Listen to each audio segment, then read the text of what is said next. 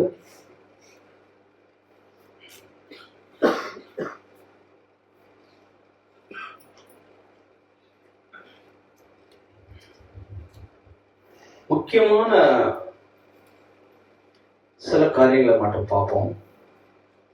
முதல் ஒரு அடிப்படை பிரச்சனை நமக்கு எல்லாருக்கும் பாவம், அதுக்கப்புறம் வியாதி. இது ரெண்டுக்கும் ரொம்ப தொடர்பு இருக்கு.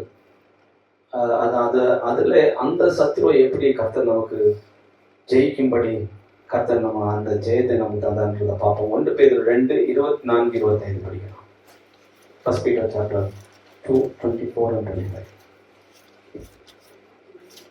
நாம் பாவங்களுக்கு செத்து நீதிக்கு பிழைத்திருக்கும்படிக்கு அவர் தாமே தமது சரீரத்திலே நம்முடைய பாவங்களை சிலுவையின் மேல் சுமந்தார்.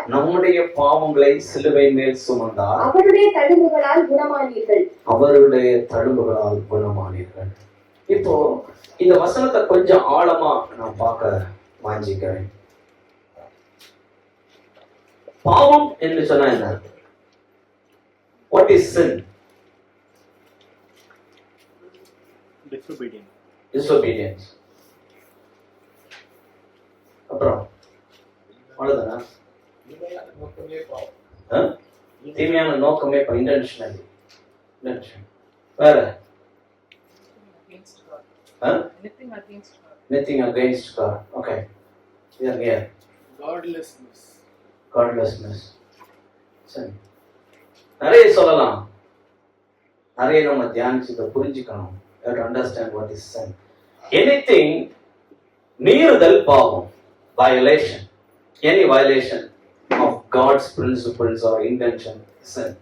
ஆண்டவர் உன்னை நினைக்க அதுக்கு மாறாய் எதிர்ப்பு தெரிவிப்பது பாவம். அது எதுவா இருக்கலாம், செயலா இருக்கலாம், சொல்லா இருக்கலாம், இல்ல நம்ம நினைவா கூட இருக்கலாம். எதுனாலும் சரி, அது பாவம் தான். அப்போ இந்த பாவத்துக்கு நான் செத்து இருக்க வேண்டும், நான் சாக வேண்டும். I should be dead for that. எப்படி பாத்தீங்கன்னா, இப்போ இதை எக்ஸாம்பிள் பலமுறை சொல்லியிருக்கிறேன். ஒரு மனிதன் உயிரோடு இருக்கும்போது 1 கோடி ரூபாய் கொடுத்தா என்ன பண்ணுவார்? சந்தோஷமா பாக்கெட்டு போட்டுவார். சரி, அதே மனுஷன் செத்து போனார்னு வச்சுக்கோங்களேன், அதே 1 கோடி ரூபாய் கொடுத்தீங்கன்னா அவர் என்ன பண்ணுவார்? அவர் பண்ண மாட்டார், ஏன்னா அவர் செத்துட்டார். அப்போ இப்படி பாவத்துல உயிர் பெற்று நாம இருக்கும்போது நம்ம நீதிக்கு செத்து இருந்தோம். நீதி என்று சொன்னால் அவருடைய பிரமாணங்களுக்கு ஒத்து நடப்பது. நீதிமான் என்று சொன்னால் அவர் கொடுத்த சட்ட திட்டங்கள், அவர் கொடுத்த இருதய விருப்பத்துக்கு நேரா நடப்பது, நீதியாய் நடப்பது, அது நீதிமானை குறிக்கும். ஆனால் நீதியைக்கு செத்து பாவத்திலே உயிர் உள்ளவர்களாய் நாம இருந்தோம். அப்படிப்பட்ட நிலைமையில அந்த சத்துருவை கர்த்தர் சிலுவையில கொண்டு வருகிறார். என் பிள்ளை ஜெயிக்கணும், என் பிள்ளை இந்த முரட்டுத்தனத்துல இருந்து, இந்த பாவத்துல இருந்து சாக வேண்டும் என்று சொல்லி சிலுவையில அவர் மரிக்கிறார், சத்துருவை கொண்டு வருகிறார். நாமுக்கு நல்லா புரிஞ்சுக்கணும், அவர் கொண்டு வந்துட்டாரு. இப்ப நாம நீதிக்கு பிழைக்க வேண்டும். ஏதாவது ஒண்ணுதான் செய்ய முடியும். நீதி செய்யறவன் பாவம் செய்ய முடியாது, பாவம் செய்யறவன் நீதி செய்ய முடியாது. ரெண்டு ஒண்ணுதான் பண்ண முடியும். அப்போ நாம் பாவத்துக்கு செத்து நீதிக்கு பிழைக்கும்படி என்ன பண்றாரு? அந்த சத்ருவை சிலுவையில கொண்டு வர்றாரு. இப்போ அந்த சத்ரு சிலுவையில கொண்டு வந்துட்டாரு. அடுத்தது பாத்தீங்கன்னா அவருடைய அவருடைய அவருடைய வல்லமைய கொலோசியர்கள் நீங்க பார்க்கலாம். 2:13-14-15. உங்கள் பாவங்களினாலேயும் உங்கள் மாம்ச விருத்த சேதனம் இல்லாமையினாலேயும் மரித்தவர்களாய் இருந்த உங்களையும். நல்லா வளைக்கோங்க. இந்த மரணம் எதை குறித்து சொல்லியிருக்குன்னா நீதிக்கு மரித்திருக்கிறோம். ஏன்? பாவத்திலையும் மாம்சத்திலையும் நம்ம இருப்போம்னால் நீதிக்கு மரித்தவர்களாய் இருப்போம்னால் நீதியாய் நடக்க வேண்டும், தேவனுக்கு உகந்தவர்களாய் நடக்க வேண்டும், குற்றமற்றவர்களாய் இருக்க வேண்டும் என்பது பிதாவுடைய பூரண சித்தம். அதுதான் நம்முடைய வாழ்க்கையில நடக்க வேண்டும். ஆனால் அதற்கு மாறாக நாம் பாவத்துல மாம்சத்துல நாம் இருக்கிற அப்படின்னால, நமக்குள்ள பாவம் இருக்கிற அப்படின்னால இந்த நிலைமையில நம்ம இருக்கிறோம். மரித்தவர்களாய் இருந்த உங்களையும் அவரோட கூட உயிர்ப்பித்து அக்கிரமங்கள் எல்லாவற்றையும் உங்களுக்கு மன்னித்து. நல்லா விளைக்கோங்க. அப்படி மரித்து, அதாவது நீதிக்கு மரித்து இருக்கிறேன், நீதி செய்ய முடியாது, பாவத்திலே உழண்டு இருக்கிறேன். இப்போ என்ன பண்றாருன்னா இயேசுவோடு கூட அவரோடு கூட உயிர்ப்பித்து. இயேசு மரித்தார், அவர் உயிரோடு எழுந்தார். அவர் மட்டும் எழல, என்னையும் கூட எழுதினார். எதுக்கு? அநீதியா இருக்கு. ஏன்னா இல்லைன்னா நான் பாவத்துல தான் இருப்பேன். ஏன்னா பாவத்தை விரும்பி செய்யறேன், பாவத்துல இன்பம் இருக்கு, பாவத்துல செஞ்சா கொஞ்சம் கெத்து இருக்குது. உலகத்துல பாத்துருக்கீங்களா? உலகத்துல எது கெத்துக்கிறது? பாவம் செய்யறது, அப்படியே பெரிய தும்மல் காமிச்சு நடக்கிறது, ரோகித்தனம் பண்றது, இதெல்லாம் தான். இன்னும் 10 பேரை அடிக்கிறது, இதுதான் உலகத்துல என்னது பெரிய மேன்மை. அது ஆண்டவருக்கு பைத்தியம் சொல்றாங்க. அப்போ அந்த பாவத்திலே நான் உழண்டு உயிர் உள்ளவனாய், பாவத்துக்கு உயிர் இருக்குது, அந்த உயிரோட நான் இருக்கும்போது நீதிக்கு மரித்தவனாய் இருக்கிறேன். இப்படிப்பட்டவனை நீதிக்கு உயிர்ப்பிக்க வேண்டும், நான் நீதியை செய்ய வேண்டும், நான் குற்றமற்றவனாய் இருக்க வேண்டும் என்று இயேசுவோடு கூட என்னை எழுப்புகிறார், உங்களை எழுப்பினார். இதை விசுவாசிக்கிற மாத்திரத்திலே விடுதலை பெறுவீர்கள். ரொம்ப நேரம் ஆகாதுங்க. If you believe, you will see. You cannot see unless you believe. If you believe, you will see the glory of God. தேவனுடைய மகிமையை பார்க்கணும். Just believe, you will get it. Immediately you will get it. There's no delay. பாவத்துல உழந்திருந்த என்னை நீதிக்கு உயிர்ப்பித்த ஒரு கர்த்தர் அவரோடு கூட எழுதினார். ஏசு எழுதாருன்னா நானே எழுதுறேன். நீ பாவம் என்னை மேற்கொள்ள முடியாது. அப்போ இப்படிப்பட்ட நிலைமையில அக்கிரமங்கள், இதுக்கு முன்னாடி அக்கிரமம் செஞ்சுட்டு இருக்கிறேனே, ஏகப்பட்ட அக்கிரமம் செஞ்சிருக்கிறேன், என்ன குற்றம் சொல்றது நிறைய பேர் இருப்பாங்க. அப்போ அக்கிரமங்களை எல்லாம் உங்களுக்கு மன்னித்து. இது ரொம்ப முக்கியம். இதை புரிஞ்சுக்கலன்னா லைஃப் ஃபுல்லாவே குற்ற மனசாட்சியில இருப்போம்.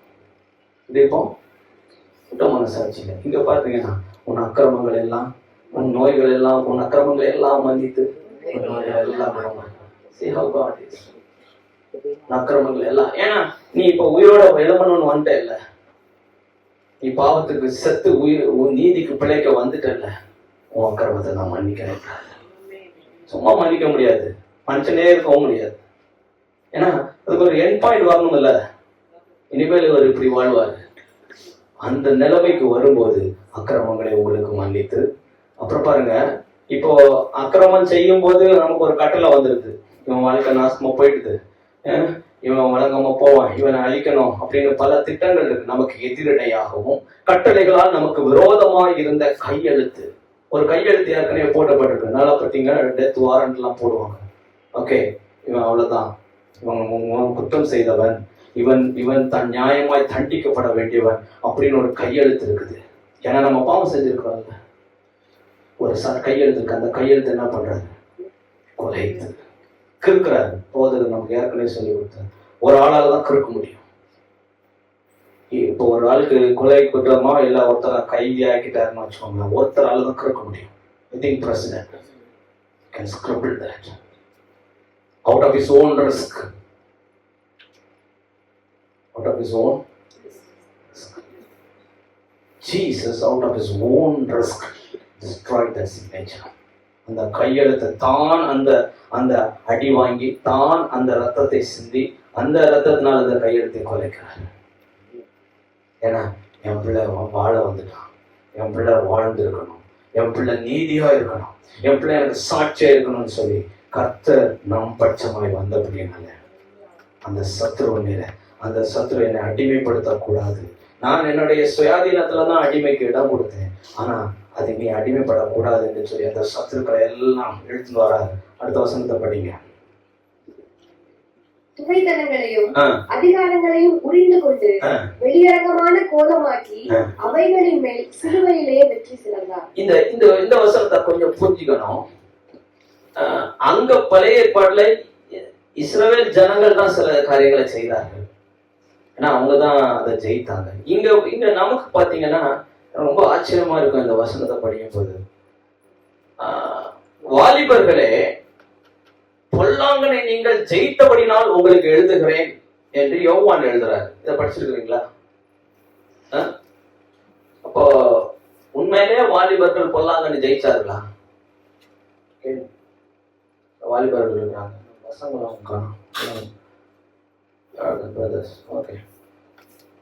வாலிபர்களே, பொல்லாங்கனை நீங்கள் ஜெயித்தபடியால் உங்களுக்கு எழுதுகிறேன். உண்மையில பொல்லாங்கனை ஜெயித்தார்களா? ஜெயித்தார்களா ஜெயிக்கலையா? ரெண்டு பக்கம் பதில் சொல்ல முயற்சி பண்றீங்க. சிலர் ஜெயித்தாங்கன்றாங்க, சிலர் ஜெயிக்கலன்னாங்க. வாலிபட்டே கேட்போம், பொல்லாங்கனை ஜெயிச்சிருக்கீங்களா? பொல்லாங்கனை ஜெயிச்சிட்டீங்க இல்லையா? ஜெயிக்க ஏதாவது ஐடியா இருக்கா? இருக்கு சிஸ்டர், ஜெயிச்சிட்டீங்களா? ஜெயிக்கணும். யாருமே சொல்ல மாட்டேங்க. அவங்க ஜெயிச்சாங்க. இப்ப நான் கேக்குறது, அவரு எழுதிட்டாரு, இப்ப நமக்கு தெரியணும் இல்ல, அவருக்கு தெரிஞ்சிச்சு, எழுதிட்டாரு. இப்ப நமக்கு தெரியுமான்றதான் கேள்வி. ஏன்னா நமக்கு தெரியாம வண்டி, இப்ப எக்ஸாம்பிள் இந்த இடத்துல ஒரு ஒரு ஒரு ஷாப் இருக்குன்னு வச்சுக்கோங்களேன். ஷாப் இருக்குதுன்னு எல்லாருக்குமே தெரிஞ்சிருக்கலாம், இன்டர்நெட்டுக்கும் தெரிஞ்சிருக்கலாம். இப்ப நமக்கு தெரிஞ்சாலும் அங்க போக முடியும். It's very important. என்ன பிரதர், இந்த கடை தெரியாத பிரதர், ஊருக்கே தெரியும். ஊருக்கு தெரியிட்டு இருக்கட்டும், எனக்கு தெரியுமா?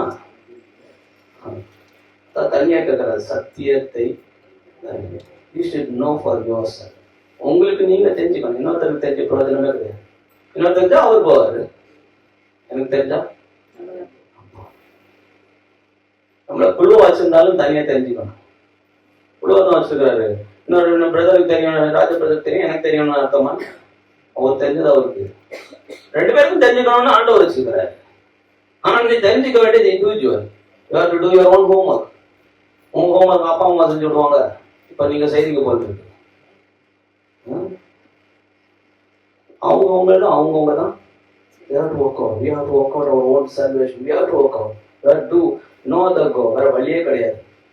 அப்போ பொல்லாங்கனை ஜெயித்தபடியால் உங்களுக்கு எழுதுகிறேன்னா என்ன அர்த்தம் அப்படின்னா, இஸ்ரவேல் ஜனங்களை வந்து பெலிஸ்தியன் கோலியாத் அவ்வளவு ஓடுகிறான், என்னென்னமோ பேசுறான், உங்க தேவனையும் குறிச்சு கேவலமா பேசுறான். ஆனா ஒரு மனிதன் எழுந்து அவனை ஜெயித்தான். அவன் மட்டும் ஜெயித்தான், எல்லாரும் ஜெயித்தான். எல்லாரும் ஜெயித்தாங்க. எல்லாரும் ஒரு மனிதன் தான் அடிச்சான், ஆனா எல்லாரும் அதே மாதிரிதான் அதுவும். நேசு மட்டும்தான் விசுவாசம் ஜெயித்தார், ஆனா எல்லாரும் ஜெயித்தோம்.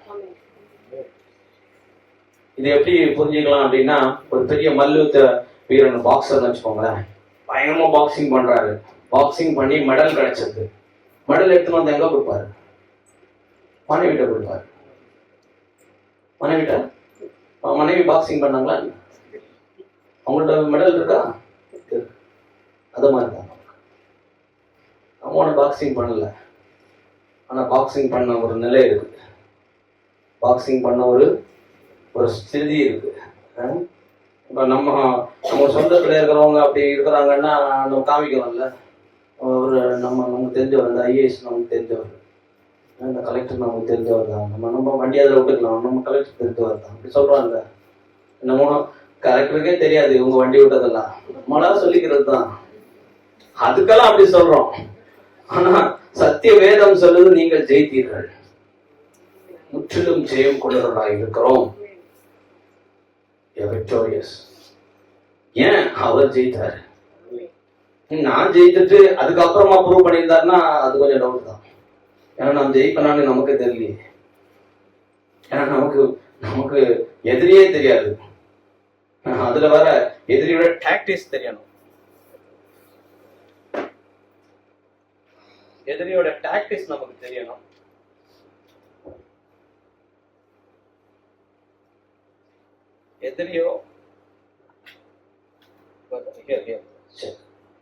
எதிரியோ பல வருஷம் இங்க இருந்தவன், நம்ம இப்பதான் வந்திருக்கோம். 38 வயசு 39 வயசு. அவன் ஆயிரக்கணக்கில் வருஷங்கள் இருந்து ஆய்வு எல்லாம் தெரிஞ்சவன், எல்லாம் இத்தகையும் தெரியும் அவனுக்கு. அந்த சத்ரு எதிர்க்கணும். கர்த்தர் நம் பட்சமாய் வந்தார். அந்த எதிர்க்கும் விதத்துல கர்த்தர் நமக்கு பட்சமாய் வந்தார். நமக்கு விரோதமா இந்த கையெழுத்தை கர்த்தரை குறைத்தார்.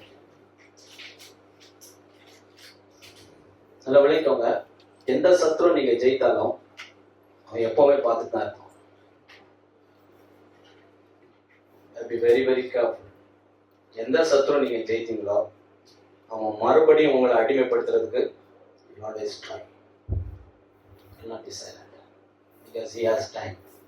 அவனுக்கும் டைம் இருக்கு, அவனுக்கும் பர்பஸ் இருக்கு. அவனுக்கும் டைம் இருக்கு, அவனுக்கும் பர்பஸ் இருக்கு. ஒரே குறிக்கோள் தான். ஆண்டவரை பார்த்து இந்த பிசாசுங்க சொல்லுங்க, எங்களை வேதனைப்படுத்த வந்தீர். அவங்க கேட்குதுங்க, எங்க டைம் நீ எப்படி வரலான்னு கேட்குதுங்க. ஆண்டவரோ நம் பட்சமாய் வந்து எல்லா சத்துருக்களுக்கும் சவாலாய் ஜீவிக்கும்படி கர்த்தர் ஒரு ஸ்தானத்தை கர்த்தர் கொடுத்தார். அது அந்த வெளியரங்க கோலமாக்கி அவைகளின் மேல் சிலுவையிலே வெற்றி சார்ந்தார். இந்த வெற்றி இன்னைக்கு நம்ம கொண்டாடுறோம். இந்த வெற்றி இன்னைக்கு நமக்கு உரியது. என்ன சபைக்கு கொடுத்துருக்காரு. நான் ஜெயித்தேன். தாவீதான் ஜெயித்தாரு. இஸ்ரவேல்ல இருக்க எல்லாரும் கொள்ளை பொருளை கொண்டாடினாங்க. எல்லாரும். யாராவது ஒருத்தர் அவர் தானே ஜெயித்தாரு, நான் ஜெயிக்கலன்னு சொன்னாங்கன்னா அடிய போட்டுருப்பாங்க. அப்படி சொல்லல. அவர் ஜெயிச்சா நம்ம ஜெயிச்சிருப்பாரு. ஆண்டவர் சொன்னார்ல, நம்ம அவரை ரெப்ரசன்ட் பண்றோம், அவர் நம்மளை ரெப்ரசன்ட் பண்றோம். That's how we are. That's the position we are. உன்னதங்களில் அவரோடு கூட உட்காரும்படி செய்யும். உன்னதத்துல யார் இருக்கணும்? அவர் தான் இருக்கணும். ஏன் நம்மளை சேர்த்துக்காரு? நம்மளை பிரியமாய், நம்மளை நேசித்து, நம்முடைய பிள்ளையாய் மாற்றி அவரோடு கூட உட்காரம் செய்கிற ஒரு நல்ல கர்த்தர். இது முதல் காரியம். அடுத்த முக்கியமான ஒரு காரியம் பார்ப்போம். கலாத்தியர் 3:13. கொஞ்சம் வேகமா. மரத்திலே தூக்கப்பட்ட எவனும் சபிக்கப்பட்டவன் என்று எழுதியிருக்கிறபடி கிறிஸ்து நமக்காக சாபமாகி நியாயப்பிரமாணத்தின் சாபத்திற்கு நம்மை நீங்களாக்கி மீட்டுக் கொண்டார். பாருங்க, மரத்திலே தூக்கப்பட்ட எவனும் சபிக்கப்பட்டவன். பாருங்க, அந்த பழைய ஏற்பாட்டுல கர்த்தர் கொடுத்த பிரமாணத்தின் படி மரத்துல யாராவது தூக்கு போட்டிருக்காங்கன்னா சபிக்கப்படும். சாபம்னா என்ன? இப்போ அடுத்த கேள்வி. பாவம்ன்றது மீறுதல், சாபம் இன்னொருத்தர் செய்யற எஃபெக்ட் இங்க வராது. முந்தின ஜெனரேஷன்ல இருக்கிறவங்க செஞ்சது அடுத்த ஜெனரேஷன் அனுபவிக்கிறது. இது சாபம். சரி, இது நம்ம கண்ணுக்கு தெரியுமா? இல்லை கண்டுபிடிக்க முடியுமா? நான் கண்டுபிடிச்சது இல்லை. அப்போ இப்படி அது நம்மளை தாக்க முடியும், அது நம்மளை அடிமைப்படுத்த முடியும். இதை நீங்க பார்த்துக்க முடியும். சில குடும்பங்கள்ல அப்படியே வரிசையா தலைவர் மட்டும் இருக்க மாட்டாங்க, மற்றவங்களாம் இருப்பாங்க. இது ஒரு கர்ஸ். இது எனக்கு புரிஞ்சது, அது உண்மையாக தெரியல, அது அப்படி தெரியுது. ஏன்னா ஒரு மனிதன் வாழ்ந்திருக்க வேண்டும் என்பது கர்த்தருடைய திட்டம். அதுக்கு மாறா நடக்குதுன்னா அது ஏதோ ஒண்ணு, அதுல பேசிக்கா அவங்க ஒண்ணும் செய்யலைன்னா அது கேர்ஸா இருக்க வாய்ப்பு இருக்கு. ஏன்னா அவங்க குற்றம் செய்தவங்க, அவங்க தவறான வாழ்க்கை நடந்தவங்கன்னா சரி அழிச்சுக்கலாம். ஆனா அவங்க நீதியா வாழ்ந்தவங்க ஆனா வெட்டப்படுறாங்க அப்படின்னா ஏதோ சம்திங் ஆப்ரேட் ஆகுது. அப்போ இப்படிப்பட்ட சாபம், கண்ணுக்கு தெரியாத வஞ்சனையான சாபமா இருந்தாலும் கர்த்தர் என்ன பண்றாருன்னா அந்த சத்துருவையும் எழுத்துவார். என் பிள்ளைதை ஜெயிக்கணும், என் பிள்ளைத நமக்காக சாபமாகி, யாருக்காக? எனக்காக. நமக்குன்னு பொதுவா சபையை கொடுத்துருக்கு, நம்ம எனக்காக சாபமான பாருங்க. நியாயப்பிரமாண சாபத்திற்கு நம்மை நீங்களாக்கி. நியாயப்பிரமாணத்துல எப்படி போட்டிருக்கு? எத்தனை தலைமுறை? 3ஆம் 4ஆம் தலைமுறை வரைக்கும் விசாரிப்பேன். ஒருத்தர் தப்பு பண்ணாரு, 3-4 தலைமுறை விசாரிக்கப்படும். அப்போ இதுல 3ஆவது தலைமுறையா 4ஆவது தலைமுறை நமக்கு தெரியும், 2வது இருக்கலாம், 1வது யாருக்கு தெரியும். ஆனா என் கர்த்தர் நம்ம நேசித்தபடினால கிறிஸ்து நமக்காக சாபமாகி, அவர் ஒரு தப்பு பண்ணல, அவருக்கு எந்த சாபமும் கிடையாது. ஏன்னா அவர் கண்ணீர் வயிற்றுல பிறந்தார், அவருக்கு எந்த சாபமும் கிடையாது. அந்த சாபம் இல்லாத அவர் எனக்காக சாபமானார். நம் சாபத்தை ஏற்றுக்கொண்டார், என்னை விடுதலையாக்கி இந்த சத்துரு மேல ஜெயம் எடுக்கணும். சிலருக்கு ஒரு சந்தேகம் இருக்கும், ஒருவேளை எனக்கு சாபம் இருக்கும். சிலர் சந்தேகம் வருவாங்க, ஒருவேளை எனக்கு யாராவது செஞ்சிருப்பாங்களோ. எல்லாம் நமக்கு இயல்பானது. எல்லாம் நல்லா போகும்போது இந்த மாதிரி சந்தேகம் வராது. பிரச்சனை வந்துச்சுன்னா தான் எல்லாமே சேர்ந்து வரும், எல்லா யோசனைகளும் வரும். ஒருவேளை நம்ம கூட இருந்தவங்களே செஞ்சுட்டாங்களோ. கர்த்தருடைய வசனம் இருக்குல்ல, என்னாகமத்துல அதை படிச்சுக்கோமா, அதை படிக்கிறது. இஸ்ரவேலுக்கு விரோதமாய் படிங்க சிஸ்டர். என்ன ஆகும்? படிச்சோமா, தெளிவாயிடுவோமா? சீக்கிரமா படிங்க. ஒருத்தர் எடுத்தவங்க நம்பர்ஸ் 23 நினைக்கிறேன். எஸ் 23.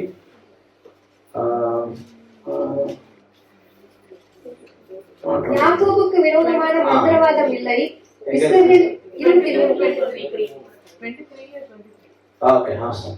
யாக்கோபுக்கு விரோதமான மந்திரவாதம் இல்லை, இஸ்ரவேலுக்கு விரோதமான குறி சொல்லுதலும் இல்லை. தேவன் என்னென்ன செய்தார் என்று கொஞ்ச காலத்திலே யாக்கோபையும் இஸ்ரவேலையும் குறித்து சொல்லப்படும். தேவன் என்னென்ன காரியங்களை செய்தார், இதைத்தான் சொல்லிட்டு,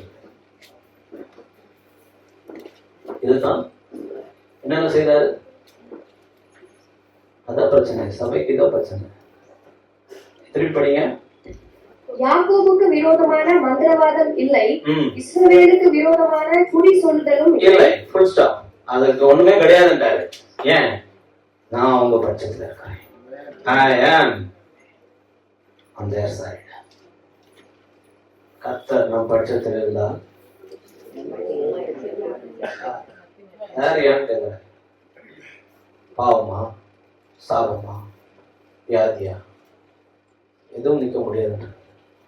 பாருங்க, அதே படிங்க. தேவன் என்னென்ன செய்தார், இதான் என்னென்ன செய்தார்னா எல்லா சத்துருக்களையும் இழுத்து கொண்டு ஒரு இடத்துல வர பிள்ளைங்க ஜெயிக்கணும். எந்த சத்துருக்கள் எல்லாம் பிள்ளைகளை அடிமைப்படுத்தினாரோ அது கர்த்தருக்கும் தெரியும். ஏன்? அவங்க முரட்டாட்டம் பண்ணதால அனுமதிச்சார். ஆனா கூக்குரல் இடும்போதோ அந்த சத்துரு எடுத்துன்னு வர, என் பிள்ளை ஜெயித்து விடுதலையாய் என்னை சேவிக்கணும். அதான் கர்த்தர் இஸ்ரவேல் ஜனங்களை பார்த்து சொன்னாரு. இஸ்ரவேல் ஜனங்கள்கிட்ட கர்த்தர் சொன்னாரு, என் ஜனத்தை ஆராதிக்க விட்டு, என் ஜனம் என்ன சேவிக்கணும், என்ன ஆராதிக்கணும், அது விட்டுடுன்றாரு. சத்துருக்களுக்கு, இந்த சத்துருக்கள் மத்தியில சத்துருக்களை உங்க கையில ஒப்பு கொடுக்கிறவர் கர்த்தர் தான். சத்துருக்களுக்கு தலையை கொடுத்தது நம்ம தான். ஆனா தலையில கை எடுக்க மாட்டான். அவர் கொண்டு சொல்லுவாரு, நீ இப்ப தலையெழுந்து பாரு, அவன் கை எடுத்துட்டு போயிடுவான். புரியுதா நான் என்ன சொல்றேன்? சும்மா போக மாட்டான். சும்மா போக முடியும்னா நீங்க சொல்றதால போயிருப்பாங்க. இயேசுவின் நாமத்துல போன போதா? இயேசு நாமத்துல போன்னு சொல்லணும்னாலே ஒரு கட்சி வேணும். அப்படி இல்லைன்னா எனக்கு இயேசு எல்லாம் தெரியும்பா, நீ யாருன்னு அங்கதான் பிரச்சனை. உங்க பிரச்சனை அங்கதான் இருக்கு. எல்லாரும் யாருமே பயன்படுத்துறது இல்லை. ஏன் தெரியுமா? அங்க திருப்பி கேள்வி வந்துச்சுன்னா பைபிள்ல துண்டக்கான துணியாக்கான ஒன்னா போட்டுது. அதான் உண்மை. So we'll be very careful. If the Lord give up your enemy in your hands, you can win. கர்த்தரே உங்கள் சத்ரு உங்க கையில ஒப்பு கொடுக்கும் போது தான் ஜெயிக்க முடியும். அது வரைக்கும் நீங்க கர்த்தரோடு தான் இருக்கணும். எனக்கு உதவி செய்யுங்க. புதிய ஏற்பாட்டு நாட்கள்ல கூட அப்போஸ்தலனாகிய பவுல் அந்த ஒரு குறி சொல்லுகிற ஆவியோடைய ஒருத்தி அந்த பவுல்கிட்ட இது பண்ணிட்டு டார்ச்சர் பண்ணிட்டு இருக்கும் போது உடனே அவர் செய்யல, சிப்போன்னு சொல்லல, என்னால் எடுத்துக்கிட்டாரு, புரிஞ்சுக்கிட்டாரு. ஓகே, பதில் பெற்றுக்கிட்டு கரெக்டான மொமெண்ட்ல சொன்னார். போயிடுச்சு. போனா அவருக்கு பிரச்சனையும் வந்துச்சு, பிசிக்கலாவும் பிரச்சனை வந்துச்சு, அடியெல்லாம் போட்டாங்க. ஓ, we have to be very careful. நமக்கு இதை புரிஞ்சுக்கணும். கர்த்தர் கொடுத்தாதான் இன்னைக்கு சத்துக்களை உன் கையில ஒப்பு கொடுப்பேன், இதுவே ரட்சணிய நாள்னு கர்த்தர் சொன்னா நம்ம ஜெயிச்சோம். சத்துரு கையில நம்ம என்னைக்கு வேணா மாட்டலாம், ஆனா விடுதலை என்பது அவர் வந்தாதான் நடக்கும். ஏன்னா ஜட்ஜு ஒரு கை வந்தெல்லாம் பழச்சு மாத்தி போடணும் இல்ல, ஒருத்தர் வேலை பார்க்கணும் இல்ல. அப்போ இந்த காரியத்தை நம்ம நன்கு புரிந்துக்கணும். இஸ்ரவேலுக்கு யாக்கோபுக்கு விரோதமாய் இல்ல இல்லன்னா இல்ல, இத தெளிவா இருக்கிறீங்களா? சாபத்தை கர்த்தர் என்ன பண்ணாரு? நியாயப்பிரமாண சாபத்துக்கு நம்மை நீங்களாக்கி. நியாயப்பிரமாண சாபம் உங்களுக்கு இதுதான் செய்யுது, அது தூக்கி போடன்னு சொல்லல, ஒன்னு என்ன பண்ணிட்டாரு? அதாவது இருக்கட்டும், நீங்க வா, நீ ஆசீர்வாதத்துல இரு மகள் என்றாங்க. புரியுதா? Stuff to understand. ஏன்னா அது நேர கண்ணுக்கு தெரிகிற விஷயம்னா நீங்க புரிஞ்சுக்கலாம், நாங்க டெமான்ஸ்ட்ரேட் பண்ணி காமிக்கலாம். இது கண்ணுக்கு தெரியறதில்ல, நீங்க புரிஞ்சுக்கிட்டீங்கன்னா விடுதலையோட ஜீவிக்கலாம், கர்த்தருடைய பிள்ளையா நம்ம ஜீவிக்கலாம். உலகத்துல எதுவானா இருக்கலாம், இல்லாம இருக்கலாம், ஆனா யூ கேன் லிவ். ஆபுக் சொல்றாருல, அத்தி மரத்துல நல்லா இருந்துச்சுன்னா நல்லதுதான், சம்பளம் கிடைக்கும். இல்லாம போனாலும் ரட்சிப்பின் தேவன் என்னோடு தான் இருக்கிறார். என்ன சத்துருக்கள் கையில இருந்து விடுதலை ஆகினவர். என்னோட அந்நியர் ஆழ்வதில்லை, இந்நீளம் தன்னில் நம்மை மன்னாதி மன்னனே நம்மாகிவனாயிருப்பார். அந்நியர் ஆழ்வதில்லை, இந்நீ தன்னில் நம்மை மன்னாதி மன்னனே நம்மாகிவனாயிருப்பார். மன்னரும் தேவ சமாதானம் தங்கும், சமாதானம் தங்கிடுமே. மன்னரும் தெய்வ சமாதானம் தங்கும், சமாதானம் தங்கிடுமே.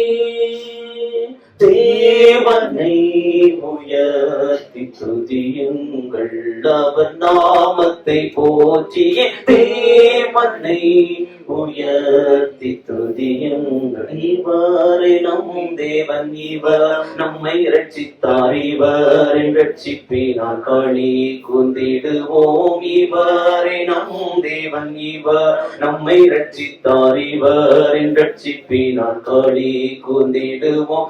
இவர் பகைஞரை வென்று கீழ்ப்படுத்தினார். இவர் பகைஞரை வென்று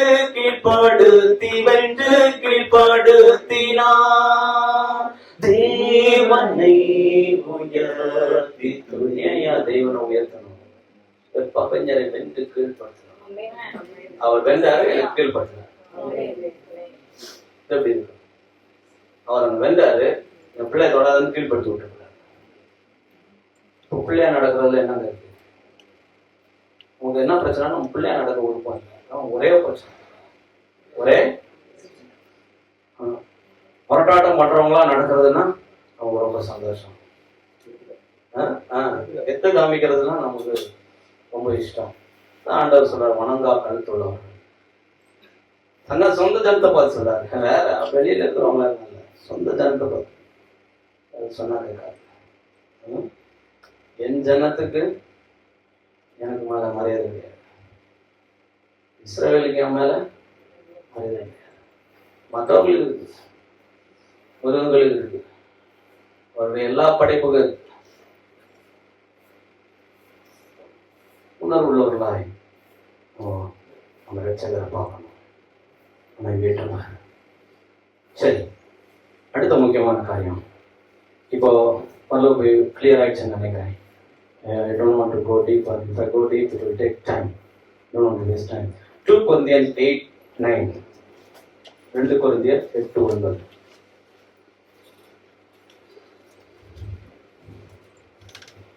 நம்முடைய கர்த்தராகிய இயேசு கிறிஸ்துவின் கிருபையை அறிந்திருக்கிறீர்களே. ஆண்டவராகிய இயேசு கிறிஸ்துவின் கிருபையை அறிந்திருக்கிறீர்களே. அவர் ஐஸ்வர்யம் உள்ளவராய் இருந்தும் நீங்கள் அவருடைய தரித்திரத்தினாலே ஐஸ்வர்யவான்களாகும்படிக்கு உங்கள் நிமித்தம் தரித்திரரானாரே. அப்போ அவர் ஐஸ்வர்யம் உள்ளவராய் இருந்தும், அவருக்கு நிறைய ஐஸ்வர்யம் இருக்குது. சரி, நீங்கள் அவருடைய தரித்திரத்தினாலே ஐஸ்வர்யவான்கள் வழிக்கோங்க. நம்மகிட்ட என்ன இருக்குன்றது அங்க ஒண்ணும் சொல்லல. நம்மகிட்ட இருக்குதா இல்லையா அது உங்களுக்கே தெரிஞ்சது. ஆண்டவர் அதை பத்தி பேசல. அவருக்கு ஐஸ்வர்யம் இருந்துச்சு. அந்த ஐஸ்வர்யத்துல அவர் தன்னை ஒரு பெரிய ஆளா வச்சுட்டு இருந்திருக்கலாம். அப்படி பண்ணாங்க. என்ன ஐஸ்வர்யம் ஆகணும்னு ஐஸ்வர்யம் சொன்ன உடனே நமக்கு தெரிஞ்ச ரீதியில இல்ல. முதல்ல நான் ஆவிக்குரியவனா என்னை மாற்ற விடுறேன், நீதிமான மாற்ற விடுறேன். அப்புறம் மற்ற ஐஸ்வர்யங்கள் இருந்தாலும் இல்லைனாலும் பெரிய விஷயம். உண்மையான ஐஸ்வர்யத்தை தர விரும்புகிறார். அவருக்கும் உண்மையான ஐஸ்வர்யம் தான் இருக்கு. இதெல்லாம் அழிந்து போகிற ஐஸ்வர்யத்துல பெரிய நாட்டம் வைப்பது பெரிய விசுவாசம் அல்ல. அது விசுவாசமே சொல்ல முடியாது. அது கண்ணுக்கு தான் தெரியுது. கண்ணுக்கு தெரியாததுல கண் காண்பதெல்லாம் அழியும், காணாததல்லோ நித்தியம். காணாததுதான் கண் காண்பதெல்லாம். நமக்கு கண் காண்றதுதான் ரொம்ப பூரிப்பு, த்ரில்லு. நான் கார் வாங்கலையே பாருங்க, கார் வாங்கிட்டா வேன் வாங்கலையே பாருங்க, வேன் வாங்கிட்டா பஸ் வாங்கலையே பாருங்க, அடுத்த ஃப்ளைட் வாங்கலையே பாருங்க. எல்லாம் கண்ணுக்கு தெரியுது. சரி, அது வச்சிருந்தீங்கன்னா வச்சுக்கோங்க. ஆனா உண்மையானது என்ன? தேவையானது ஒன்றே என்று ஆண்டவர் சொன்னார். அது என்னது? தன்னை விட்டு எடுபடாத. இதெல்லாம் எடுபட்டுரும். வண்டி விடிச்சுன்னா அங்க விட்டுன்னு வரணும். போலீஸ் வண்டி எடுத்து சாவி எடுத்துட்டு போவார். சும்மாவே சாவி எடுத்துட்டு போவாரு. தட்டிடுச்சுன்னா அவர் சாவி எடுத்துட்டு போயிடுவாரு. அப்புறம் உங்களை விட்டு போயிடுச்சு. அப்புறம் கோர்ட்டுக்கு போய் அங்க போய் ஏகப்பட்ட ப்ரொசீஜர் இருக்கு. அவங்களுக்கு ஏகப்பட்ட ப்ரொசீஜர் போய் இவங்களே ஒரு ஏகப்பட்ட ப்ரொசீஜர் வச்சுருவாங்க. கொஞ்சம் பணம் கிடைக்கும். அப்போ எல்லாம் உங்களை விட்டு எடுபடாதத நீ தேடிக்கோங்க. தான் ஐஸ்வர்யம். இந்த ஐஸ்வர்யமான ஆக்கும்படிக்கு தரித்திரரான எனக்கு கொஞ்சம் இப்ப இன்னொருத்தர நான் ஐஸ்வர்யம் ஆக்கணும், நான் தரித்திரராக தானே, நியாயமாக தானே. நான் இன்னொருத்தனை கொடுத்தா என்ன குறையவோ குறையாது. இப்போ எனக்கு அது எல்லாமே போயிடுச்சுன்னா அதானே இன்னொருத்தனுக்கு எல்லாமே இருக்குது. அதுதான் உண்மை. அப்போ அவருடையது எல்லாம் கொடுக்கறதுக்கு அவருக்கு ஒரு நல்ல உள்ளம். அவருக்கு எல்லாத்தையும் கொடுத்து அவன் நல்லா இருக்கணும். எனக்கு இருக்கட்டும், அவனுக்கு இருந்தா கொடுக்குறது அது மனுஷிக்கும். மனுஷன் இல்லை, நம்ம அப்படிதான் இருக்கோம். நம்ம எல்லாத்தையும் அவருடைய எடுத்து அவரு கொடுக்க மாட்டோம். செக் பண்ணிக்குவாங்க. எல்லாம் கொடுத்தா நமக்கு என்ன பண்றது? அவர் அப்படி செக் பண்ணல. அப்படி நல்ல ஒரு அர்த்தம். அப்போ இப்போ ஒருவேளை நம்ம மனது எனக்கு இல்லையே இல்லையே இல்லையே அப்படின்னு அங்கலாய்த்து ஒரு சத்துரு உங்களை அப்படிப்பட்டு அடிமைப்படுத்தினான்னா அந்த அடிமைத்தனத்தை விடுதலை. எனக்காக நீங்க பாருங்க, நீங்கள் அவருடைய, நீங்கள் என்று சொன்னால் சபையில் நாமும் அங்கதான் இருக்கிறோம். நீங்கள் அவருடைய தரித்திரத்தினாலே ஐஸ்வர்யவான்கள் ஆகும்படி உங்கள் நிமித்தம் என் நிமித்தம் அங்கேயுமே எனக்காக நமக்காக சமமாக எல்லாம் நமக்காக. அதுதான் இந்த சத்துரு நம்மளை மேற்கொள்ளப்படாது. இந்த அடிமைத்தனம் உனக்கு இல்லை இல்லை இல்லை ஒண்ணுமே இல்லை. ஒரு குடம் எண்ணெயை தவிர ஒண்ணுமே இல்லை. ஒரு குடம் எண்ணெய் இருக்குன்னு சொல்றது, ஒரு குடம் எண்ணெயை தவிர ஒண்ணுமே இல்லை பிரதர். வீட்டுல ஒண்ணுமே இல்லை பிரதர். நீங்க இருக்கிறீங்கல்ல, உங்களுக்குள்ள கர்த்தர் இருக்கிறார், எல்லாத்தையும் உடையவர், எல்லாவற்றையும் எல்லாவற்றால் நிரப்புகளோடு நிறைவாகி சரீரமான சபைக்கு அவரை தலைவாய் தந்திருக்கிறார். எல்லாம் இருக்குதான், எல்லாத்தையும் நிரப்பி இருக்கிறாராம். அதுக்கு நிறைவு வந்து சபையாம், அதுக்கு அவர் தலையா. இது எப்படி இருக்கு இந்த பிக்சர்? அந்த அந்த நிறைவுல அவர் தலையா இருக்கிறார், நம்ம நிறைவுல இருக்கிறோம். அப்ப எங்க குறைவு இருக்குது? அது இருக்க தெரிஞ்சிச்சுன்னா அவசரம் இல்லை. அதை பார்க்க தெரிஞ்சிச்சுன்னா நீ எதை பார்க்கறான்னு கேட்கிறாரு. வேற எதாவது பார்த்தாலும் பார்த்துன்னே இருக்க முடியாது. சரி, இப்போ ஆண்டவர் இவ்வளவு இதெல்லாம் செய்கிறார், இஸ்ரவேலுக்கு செய்யறத சொல்லப்படும்னு சொல்லப்பட்டிருக்குது. என்னாகும் அவர் என்ன செய்யறாரு? 2 வசனத்தை படித்து நம்மகிட்ட என்ன எதிர்பார்க்கிறாருன்னு வேகமா படிச்சு முடிக்க கொடுப்போம். மல்கியா 4:2-3 ஒருவர் படிக்கலாம். ஏசாயா 61 ஒரு முதல் 4 வசனத்தை அடுத்த ஆள் எடுத்து வச்சுக்கோங்க, வேகமா படிங்க. மல்கியா 4:2-3. ஆனாலும் என் நாமத்துக்கு பயந்திருக்கிற உங்கள் மேல் நீதியின் சூரியன் உதிக்கும், அதன் செட்டைகளின் கீழ் ஆரோக்கியம் இருக்கும். நீங்கள் வெளியே புறப்பட்டு போய் கொழுத்த கன்றுகளை போல வளர்வீர்கள். என் நாமத்துக்கு பயந்து அப்படின்னு சொன்னால், சரி தவறு மாட்டிக்கிட்டோம். இப்போ நான் பட்சமா வந்து என்ன கூப்பிட்டேன், நான் வந்து என் நாமத்துக்கு இனி பயப்படுவேன்னா என்ன நடக்கும்? நீதியின் சூரியன் உதிக்கும். ஐயா, இருள் என்பது அநீதியை குறிக்கும். அநீதி, பாவம், இதெல்லாம் இருள் நிறைந்த ஒரு வாழ்க்கை. ஆனால் நீதி என்று சொன்னால் நான் ஏற்கனவே சொல்லி கொடுத்தேன். What is righteous? Standing in line with the law of God. கர்த்தர் கொடுத்த சட்ட திட்டங்களுக்கு ஒத்து என்னுடைய ஜீவியம் மாற வேண்டும் என்று அவர் விரும்புகிறார். நீதியின் சூரியன் உதிக்கும். 1 பேதுருல 2 பேதுரு 1ஆம் அதிகாரத்துல பேதுரு எழுதும் போது சொல்கிறார், அவருடைய நீதினாலே விசுவாசத்தை பெற்றுக்கொண்டேன் என்று எழுதுகிறார். யாரோட நீதி? அவருடைய நீதி. ஆண்டவருடைய நீதி எப்படிப்பட்டது? யாரா சொல்ல முடியுமா? ஆண்டவர் நம்ம தலையா இருக்கார், அவருடைய நீதி எப்படிப்பட்டது? என்னில் பாவம் உண்டென்று யார் குற்றப்படுத்தக்கூடும் என்று கேட்ட நீதி அவரது. அப்போஸ்தலனாகிய பவுல், அவருக்கு நீதி எப்படி? நியாய பிரமாணத்தின்படி குற்றம் சாட்டப்படாதவன். அப்போ இப்படிப்பட்ட நீதியை, அந்த நீதியிலிருந்து உங்களுக்கு விசுவாசம் கொடுக்கப்படுது. பவுல் சொல்றாரு, அந்த விசுவாசம் எனக்கு நீதியா இருக்குதுன்னு சொல்றாரு. தேவனால் உண்டாயிருக்கிறதுமான அதாவது விசுவாசத்தினால் உண்டாயிருக்கிறதும் விசுவாசம் மூலமாய் தேவனால் உண்டாயிருக்கிறதுமான நீதியை நான் உடையவனாய் இருக்க வேண்டும் என்று சொல்றார். அவருடைய நீதினால எனக்கு விசுவாசம் வந்துச்சு, அந்த விசுவாசம் எனக்கு நீதியா இருக்கிறது. இப்ப பாருங்க, இப்ப ரைச்சஸ்னா புரியுதா? நீதிமான் சொன்னா எப்படின்னா, அது ஃபெய்த் உள்ள ஆப்ரேட் ஆகும்போது தான் ரைச்சஸ். Basically not riches. அவருடைய நீதினால எனக்கு ஒரு விசுவாசம் உள்ள வருது. நல்லவங்க விசுவாசம் கேள்வினால வந்துச்சு. இப்ப இதனால ஒரு நீதி இருக்கு. விசுவாசிக்கிறவனுக்கு நீதியாக எண்ணப்படுகிறது. கண்ணுக்கு தெரியாத ஒரு தேவனை விசுவாசிக்கிறான், அவனுக்கு பயந்து நடக்கிறான், அவனுக்கு உண்மையா இருக்கிறான், அது உங்களுக்கு நீதி. குற்றமற்றவர்களாய் உங்களை நிறுத்துகிறது. உங்களுக்கு நம்பிக்கை, நித்திய ஜீவன் உண்டாகும் என்ற நம்பிக்கை உங்களுக்கு தருகிறது. சரி, இப்போ அது வந்து கர்த்தர் நமக்கு நீதியின் சூரியன் உதிக்கப்படுகிறார், ஆரோக்கியத்தை தருகிறார். ஆரோக்கியம் எப்படி வரும்? நம்முடைய சரீரத்துல மரணம் கிரியை செஞ்சா எப்படி இருக்கும்? எல்லா செல்லையும் அழிச்சோம். வியாதி என்பது அப்படிப்பட்டது. நல்ல செல்லெல்லாம் கொண்டுடும். சரி, அதுக்கு மாற ஒண்ணு நடக்கணும்ல. அது கர்த்தருடைய ஆரோக்கியம், அவருடைய உயிர்த்தெழுதலின் வல்லமை, உயிர்ப்பிக்கிற வல்லமை, அதை நம்ம கொடுத்துருக்க. அப்படிதான் நம்ம வியாதியை ஜெயிக்கும். அது அழிக்கதான் செய்யும், அதை ஒண்ணும் பண்ண முடியாது. அது அழிக்கும் தன்மையுடையது, அது அழிக்கும். ஆனா இங்க உயிர்ப்பிக்கும் தன்மையுடைய கர்த்தருடைய ஆவியானவர் நம்மோடு இருக்கிறார்.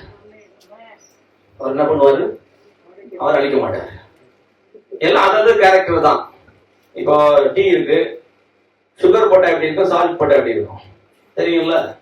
அது அதுக்காக தான் காட்டும். சுகர் போட்டுட்டு சால்ட்டா இருக்கும்னு நினைக்க முடியுமா? சால்ட் போட்டுட்டு சுகரா இருக்கும்னு நினைக்க முடியுமா? முடியாது. நினைச்சுன்னு. அப்போ ஆவியானவர் சௌக்கியமான உங்கள் சரீரங்களை உயிர்ப்பிப்பார். அப்படி என்றால் என்னை அழிக்கிறதுக்கு அநேக காரியங்கள் இருக்கலாம், அதை அழிக்கட்டும். என்னை உயிர்ப்பிக்கிற ஒருத்தர் என்னோடு இருக்கிறார்.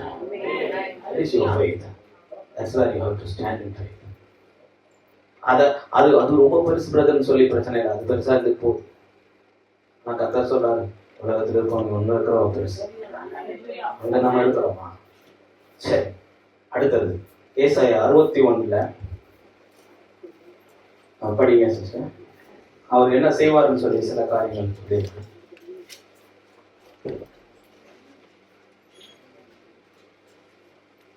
படிக்கலாமே முதல்ல இருந்து. கர்த்தராகிய தேவனுடைய ஆவியானவர் என் மேல் இருக்கிறார். சிறுமைப்பட்டவர்களுக்கு சுவிசேஷத்தை அறிவிக்க கர்த்தர் என்னை அபிஷேகம் பண்ணினார். இருதயம் நொறுங்குண்டவர்களுக்கு காயம் கட்டுதலையும் சிறைப்பட்டவர்களுக்கு விடுதலையையும். ஆண்டவர் என்ன செய்வார், இஸ்ரவேலுக்கு என்ன செய்வார் அங்க சொல்லப்பட்டிருக்கிறது. இஸ்ரவேல் யாக்கோபு மந்திரவாதமா குறி சொல்றோம் ஒண்ணும் இல்லைன்னு சொல்லிட்டு அவர் அவங்களுக்கு சில காரியங்களை செய்வார். என்ன செய்வார்?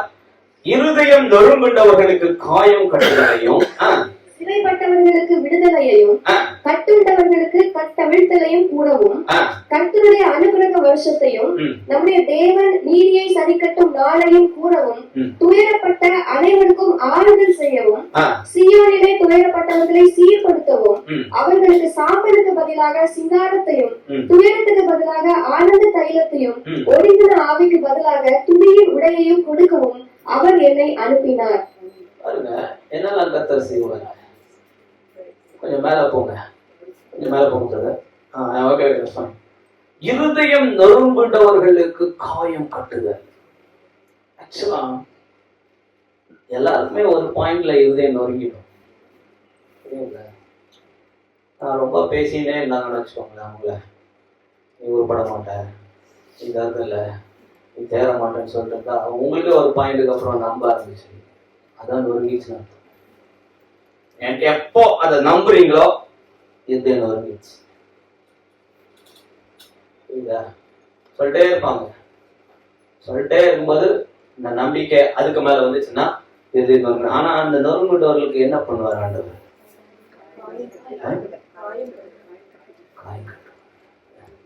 அவர் காய கட்டினா எப்படி இருக்கும் பாக்குமா? ஏசாயா 30:26 படிங்க. 30:26. கர்த்தர் தமது ஜனத்தின் முறிவை கட்டி, கர்த்தர் எல்லாருக்கும் முறிவை கட்ட மாட்டார். தமது ஜனத்தின் முறிவு, அதாவது இருதயம் முறிஞ்சு போச்சு, பேச்சு பேசி பேசி பேசி திட்டி திட்டி திட்டி திட்டி ஏதோ ஒண்ணு பண்ணி பார்த்து பார்த்து பார்த்து பார்த்து நொறுங்குச்சுல, அவங்க காயத்தை கட்டுவாரு. அதன் அடி காயத்தை குணமாக்கும் முறிவை கட்டுறாரு. முறிவு முறிஞ்சுச்சுன்னா என்ன பண்ணுவாங்க? கட்டுவாங்க. என்ன இந்த இப்ப எலும்பு முறிஞ்சுச்சுன்னா என்ன பண்ணுவாங்க? புத்தூர் கட்டு தெரியாதா உங்களுக்கு? அவன் சொல்லி தருமா? அவங்க போட்டுருக்கு போடலாம், நீங்க போனீங்கன்னா கட்டுவாங்க. எனக்கு உடையல, எலும்புகள்லாம் முடிக்கப்படாது. ஆனா முடிஞ்சிச்சுன்னா முடிக்கப்படாது, நீங்க முடிக்கவும் கூடாது. ஏதாச்சும் அதை சில காரியங்கள் நமக்கு வியாண்டா நடக்குது, ஆனா ஆண்டவருக்கு சித்தம் கிடையாது. ஏன்னா அப்படி சித்தம் இல்லாதான் தான் எழுதி வச்சுக்கிறாரு, எலும்புகள் முடிக்கப்படுறாங்க. சரி முடிஞ்சிச்சுன்னு வச்சுக்கோங்க, என்ன பண்றாங்க? இப்படி கட்டுவாங்க, சேர்த்து ஒரு ஒன்று மாதிரி போட்டு டைப் பண்ணி விட்டுருவாங்க. அப்படிப்பட்டு அதன் காயத்தை, அது முறிவை கட்டி அது அடி காயத்தை குணமாக்கும். நாள் அடியில இருக்கு வலி, வெள்ளம் நல்லாதான் இருக்கு, அடியில வலிக்குது பிறகு. அடி காயத்தை குணமாக்கும் நாள்ல நம்ம காயப்பட்டுச்சுனாலே இருள் ஆகிடும். எதிர்காலம் ஒண்ணுமே பார்க்க முடியாது. வாழ்வனா சாவனானே தெரியாது. அப்படி இருக்கும்போது பாருங்க, சந்திரன் என்னன்னா சூரியன்ல இருந்து வெளிச்சத்தை எடுத்துதான் பிரகாசிக்கும். அதுக்கு வெளிச்சம் எப்படி இருக்குமா? அது எப்படின்னா அதுவே சோர்ஸ் மாதிரி தெரியும். சரி, அப்போ உண்மையான சோர்ஸ் எப்படி இருக்கும்? உண்மையான வெளிச்சம் எப்படி இருக்கும்? அது 7 பகலில் வெளிச்சத்தை பார்க்கவே முடியாது. சும்மா ஒரு பகலே பார்க்க முடியாது. 7 பகல் வெளிச்சம், வெளிச்சம் பிரகாசிக்கும். வெளிச்சம் சரி, வெளிச்சம் பிரகாசி. ஆண்டவர் சொன்னாலும் நீ உலகத்துக்கு வெளிச்சமா இருக்கிறேன்னு சொன்ன. சரி, வெளிச்சம் பிரகாசிச்சுன்னா என்னன்னா நடந்துரும்? ஏசாயா 60:3. வெளிச்சத்தின் இடத்திற்கு ஜாதிகளும் உதிக்கிற ஒரு ஒளியின் இடத்திற்கு ராஜாக்களும் நடந்து வருவார்கள். உனக்குள்ள உன் காயம் கட்டப்பட்டுச்சுன்னா, உன்னை எல்லாரும் பேசி இகழ்ந்தது, உன் வாழ்க்கையில நீ அப்படிதான் இப்படிதான் சொன்ன எல்லா காயமும் எல்லாம் உன் உரிமை கட்டி உன் காயத்தை அவர் குணமாக்கும் போது, அப்போ இன்னைக்கு குணமாக்குதல் நாள், இதுவே லட்சணிய நாள். நமக்கு சொல்லித்தரல, சொல்லித்தரலன்னு எப்படி தெரியும்? ஒருவன் அனுப்பப்பட்டாவிட்டால் எப்படி பிரசங்கிப்பான், பிரசங்கிக்காவிட்டால் எப்படி அவர்கள் கேள்விப்படாவிட்டாலும் எப்படி அவர்கள் விசுவாசிப்பாங்க? கர்த்தரே கேட்கறாரு, எப்படிப்பா இது முடியும்? அப்போ உங்க முறிவை அவர் கட்டி அடிக்காயத்தை குணமாக்கும் நாள் இந்த நாள். ஏன்னா உங்களுக்கு இதெல்லாம் செஞ்சிருக்கிறாருயா. சரி, அப்படி ராஜாக்கள் வருவாங்க, ஐயா எனக்கு கொஞ்சம் வசனம் சொல்லி தருவீங்களா, எப்படி விசுவாசமா வாழணும், எப்படி பரிசுத்தமா வாழணும்னு சொல்லி தருவீங்க கேட்பாங்க. கர்த்தர் அனுப்புவாரு, நான் பார்த்துக்கிறேன். கரெக்டா ஸ்பிரிச்சுவலி கரெக்டா இருந்தோம்னா அவர் வருவாங்களா மாட்டாங்க. வரலன்னா அவர்கிட்ட பார்த்துதான் போய் எந்த கிடையாது. நான் சொல்றேன், அவர் சொன்னதான். நீங்க வேணா உங்களை ஏமாத்திக்கலாம், அவர் சொன்னதான். பொய் சொல்ல மனிதன் அல்ல. ஏன்னா உங்களுக்கு 23 இருக்கு. மனமாற நான் சொல்லியும் செய்யாதிருப்பேனோ, வசனித்தும் நிறைவேற்றாதிருப்பேனோ சவால் விடுறாரு. சொன்னா செய்வார். சரி, இதெல்லாம் கர்த்தர் செய்றாரு. இப்ப நான் என்ன செய்யணும் டக்குன்னு பார்த்துக்கலாமா? 2 பேதுரு 1:1-4. ஓகே. இன்னொருத்தர் கொலோசியர் 1:28. நம்முடைய தேவனும் இரட்சகருமாய் இருக்கிற இயேசு கிறிஸ்துவுடைய நீதியால் எங்களை போல் அருமையான விசுவாசத்தை பெற்றவர்கள். இதைத்தான் நான் சொன்னேன், நீதியினால அருமையான விசுவாசம். இயேசு கிறிஸ்து நீதியினால அருமையான விசுவாசத்தை பெற்றோம். சரி போங்க. இயேசு கிறிஸ்துவின் ஊழியக்காரனும் அப்போஸ்தலனுமாகிய சீமோன் பேதுரு எழுதுகிறதாவது, தேவனையும் நம்முடைய கர்த்தராகிய இயேசுவையும் அறிகிற அறிவினால் உங்களுக்கு கிருபையும் சமாதானமும் பெருக கிடவது. நீ இந்த அறிவை பெற்றுக்கொள்ள வேண்டும். அறிவு என்று சொன்னால் நீங்கள் தகவலை தேடி அதை புரிந்து அதை நீங்க உங்களுக்குள்ள வச்சுக்கணும். இந்த அறிவை நீங்க பெற்றுக்கொள்ளும் போது உங்களுக்கு கிருபையும் சமாதானமும் பெருகுகிறது. Multiplied grace and peace multiplied. உங்களுக்கு மல்டிப்ளை பண்ணணுமா? கூட்டுறதுன்னா கொஞ்சம் கம்மியா தான் இருக்கும் வேல்யூ. 3 + 3 3 × 3 போயிட்டே இருக்கும். இப்போ பெருகுகிறது. சரி, அடுத்தது அந்த அறிவை ஞாபகம் வச்சுக்கோங்க. அறிவை விட்டுற முடியாது. அடுத்தது தம்முடைய மகிமையினாலும் காருண்யத்தினாலும் நம்மை அழைத்தவரை அறிகிற அறிவினாலே ஜீவனுக்கும் தேவ பக்திக்கும் வேண்டிய யாவற்றையும். நல்லா வலிக்கோங்க. அந்த அறிவை நீங்கள் பெற்றுக்கொள்ளும் போதுதான் ஜீவனுக்கும், இந்த ஜீவனத்துல எப்படி வாழணும் அப்படியும் தெய்வ பக்திக்கு வேண்டிய யாவற்றையும் அவருடைய திவ்ய வல்லமை நமக்கு தந்தருளி இருக்கிறது. அவருடைய வல்லமைனால அது நமக்கு தந்திருக்கிறது. அது அறிவை பெற்றுக்கொள்ளுங்க. சரி, அடுத்து கீழே வாங்க. அது மாட்டம் அல்ல, இந்த உலகம் முழுவதும் ஒரு பிரச்சனை இருக்கு. இச்சையினால ஒரு உலகத்துல ஒரு கேடு உண்டாயிருக்கு. அவனுக்கு இருக்கிறத போதும் இருக்க மாட்டான். இச்சை. அப்போ திவ்ய சுவாபத்துக்கு பங்குள்ளவர்கள், இந்த திவ்ய சுவாபத்துக்கு ஒரு பங்கு, இதான் நம்ம எதிர்பார்க்கிறார். இந்த பங்கு திவ்ய டிவைன் நேச்சர், டிவைன் நேச்சர் அது நம்மகிட்ட இருக்கா? எதிர்பார்க்கிறார். அதெல்லாம் அவர் செஞ்சாரு. அதான் சொன்னேன், அதெல்லாம் செஞ்சதுக்கு ஒரு காரியம் நம்ம செய்யணும். இந்த சுவாபத்தை அவருக்கு காமிக்கணும், டிவைன் நேச்சர். சரி, இது ஒண்ணு. அடுத்தது கொலோசியர் 1:28. எந்த மனுஷனையும் கிறிஸ்து இயேசுவுக்குள் தேறினவனாக நிறுத்தும்படிக்கு, எந்த மனுஷனையும் கிறிஸ்து இயேசுவுக்குள் தேறினவனாக நிறுத்தும்படிக்கு அவரையே நாங்கள் அறிவித்து எந்த மனுஷனுக்கும் புத்தி சொல்லி எந்த மனுஷனுக்கும் எல்லா ஞானத்தோடும் உபதேசம் பண்ணுகிறோம். எதுக்காக அப்போஸ்தலர்கள் அவ்வளவு போராடி பிரயாசப்பட்டார்கள்? எந்த மனுஷனையும் தேறினவனாக. ஏதோ கர்த்தரை கொஞ்சம் தெரியும் அப்படி இல்லை, அதுல தேர்ச்சி பெற. ஏதோ போதும் ஆண்டவர் கொஞ்சம் தெரியும், அதில் முன்னேற்றம் இல்லாம இருக்கக்கூடாது. தேர்ச்சி முக்கியமானது. அவருடைய திவ்ய சுவாபம் நமக்குள்ள இருக்கணும். அதை எதிர்பார்க்கிறாங்க. நம்ம வளர்றோம் தேர்ச்சி அடையும்படி. எல்லாரும் ஏதாவது கொஞ்சம் தெரியும் பிரதர், இதான் நம்ம ரட்சிக்கப்பட்டிருக்கோம் பிரதர், எல்லாம் நம்ம ஞானஸ்தானம் பெற்றிருக்கோம் பிரதர், எல்லாம் பரிசுத்தாவிய அபிஷேகத்தை பெற்றிருக்கோம். இப்படி இல்லை, முற்றிலும் தேறினவர்களாக கர்த்தர் எதிர்பார்க்கிறது. ஏன்னா அவர் அவ்வளவு செஞ்சிருக்கிறார். நம்ம தொடர்ந்தான ஒரு வளர்ச்சியை அவருக்கு காண்பிக்கணும். அவருடைய சுவாபம் நமக்குள்ள இருக்கிறத மற்றவங்க பார்க்கணும். இது ரெண்டையும் கர்த்தர் விரும்புறாரு. அவர் செஞ்சதெல்லாம் உங்களுக்கு சொல்லிட்டேன். நீங்க செய்ய வேண்டியதுக்கு நீங்க கடனாளிகளா இருக்கிறீங்க. கர்த்தர் தான் இந்த வாசனையை ஆசீர்வதிப்பாராக. ஜெபிக்கலாம். கைகளோட இந்த காலை நேரத்துல இந்த வசனத்தை தியானிக்க கர்த்தர் எங்களுக்கு கொடுத்த பாராட்டு இலக்கத்துக்காக நன்றி. இந்த நாளிலும் எங்களை முழுவதும் அர்ப்பணிக்கிறோம். வச்சா உங்களுடைய வசனம் எங்கள் கால்களுக்கு தீபமும் எங்கள் பாதைக்கு வெளிச்சமா இருக்கிறது. அப்போ மரணத்துல, அப்போ பாவத்துல, அப்போ மரித்திருந்த நீதிக்கு மரித்தவர்களாக இருந்தோம். ஆனால் நீரோ ஹல்லேலூயா கிறிஸ்துவுடனே கூட எழுப்பி ஹல்லேலூயா எங்களை உங்களுடைய பிள்ளைகளாய் மாற்றி பாவம், சாபம், அப்போ மரண பயம், வியாதி, அப்போ இன்னும் பில்லி சுனியம், குறி சொல்லுதல் எல்லாவற்றிலிருந்து கர்த்தர் எங்களை விடுதலையாக்கி உம்முடைய பிள்ளைகளாய் இருக்கிறோம். அப்போ நாங்கள் புத்திமான்களாய் உமக்கு முன்னாடி தேறினவர்களாய் திவ்ய சுவாபத்தை வெளிப்படுத்துகிறவர்களாய் இருக்க நீங்க விரும்புகிறேன்.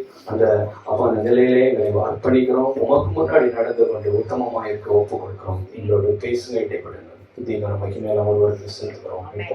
கேட்கிறோம். ஆமா.